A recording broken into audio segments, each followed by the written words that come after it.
Hello বন্ধুরা, তোমরা কেমন আছো? আশা করি সবাই ভালো আছো। তো আমার একটি নতুন ভিডিওতে তোমাদের অনেক অনেক ভালোবাসা জানাই, অনেক অনেক স্বাগত জানাই। তো আমি ভিডিওটা স্টার্ট করলাম। প্রথমে আমি দেখাচ্ছি বাজার থেকে কী কী আনলো। তো সবজি নিয়ে এসেছে আর নিয়ে এসেছে আম। তো সবার প্রথমে আমি দুটো কাঁকরোল রাউন্ড করে কেটে নিয়েছি আর দুটো পটল আমি কেটে নিয়েছি, এগুলোকে ভাজি বানাবো। আর এখানে পনির ছিল, পনিরটাকে আমি ঢেলে নিলাম। তো বাটির মধ্যে আমি পনিরটাকে ঢেলে নিয়েছি। আজকে পনিরটা আমি পোস্ত দিয়ে বানাবো, সেই জন্য পোস্তটাকে ভিজিয়ে রেখেছি আগে থেকে। আর এখানে আমি ভাজিগুলোকে ভালো করে ধুয়ে নিচ্ছি।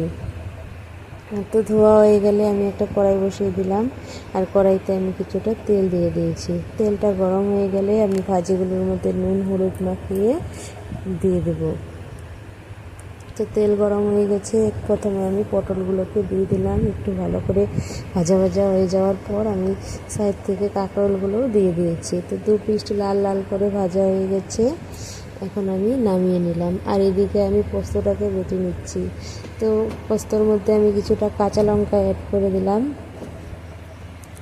আর পোস্তটা তোমরা চাইলে মিক্সিতেও করতে পারো। তো মিক্সিতে যদি করো তাহলে প্রথমে একটু গুঁড়িয়ে নেবে হালকা, তারপরে জল অ্যাড করবে।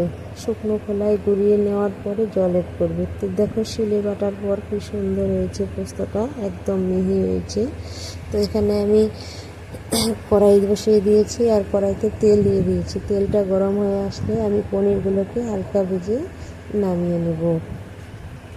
পনিরটাকে আমি বেশি ভাজবো না, হালকা ভাজা ভাজা করে নামিয়ে নিলাম। আর ওই তেলের মধ্যেই আমি ফোড়ন দিয়ে দেব। তো দেখো পনিরটা হয়ে গেছে, নামিয়ে নিয়েছি। আর কড়াই বসিয়ে দিলাম, কড়াইতে আমি তেল দিয়ে দিয়েছি আর দিয়ে দিয়েছি একটা দারচিনি আর একটা গোটা তেজপাতা আর হাফ চামচ কালো জিরে। তো ফোড়নটা হয়ে গেছে, আমি গ্যাসের ফ্লেমটাকে একদম লো করে রেখেছি। আর যদি বেশি হাই করা হয় তাহলে পোস্তর যে একটা সুন্দর ফ্লেভার সেটা থাকবে না। তো আমি গ্যাসের ফ্লেমটা লো করে দিয়ে আমি এখানে পোস্তটাকে দিয়ে দিয়েছি।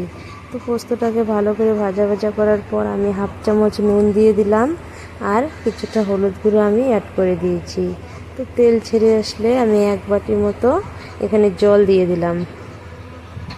তো বন্ধুরা, আমার এই ভিডিওটা তোমাদের যদি ভালো লাগে থাকে তোমরা অবশ্যই একটা লাইক কমেন্ট করবে।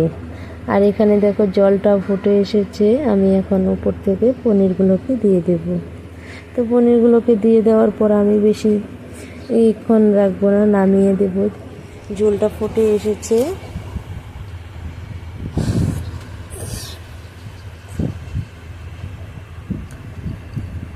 তো আমি কিছুটা চিনি অ্যাড করে দিলাম।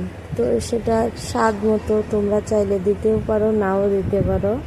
তো আমি কিছুটা চিনি অ্যাড করে দেওয়ার পর দেখো হয়েই গেছে, একদম পারফেক্ট হয়ে গেছে পনির পোস্ত। তো ফাইনালি আমি এখানে নামিয়ে নিয়েছি আর ভাতটাও বেড়ে নিয়েছি। তো এখানে ছিল দু রকমের ভাজি আর পনির পোস্ত, গন্ধরাজ লেবু। তো বন্ধুরা, ভিডিওটা যদি ভালো লেগে থাকে অবশ্যই লাইক করবে। আর আজকের মতো ভিডিওটা এই পর্যন্তই।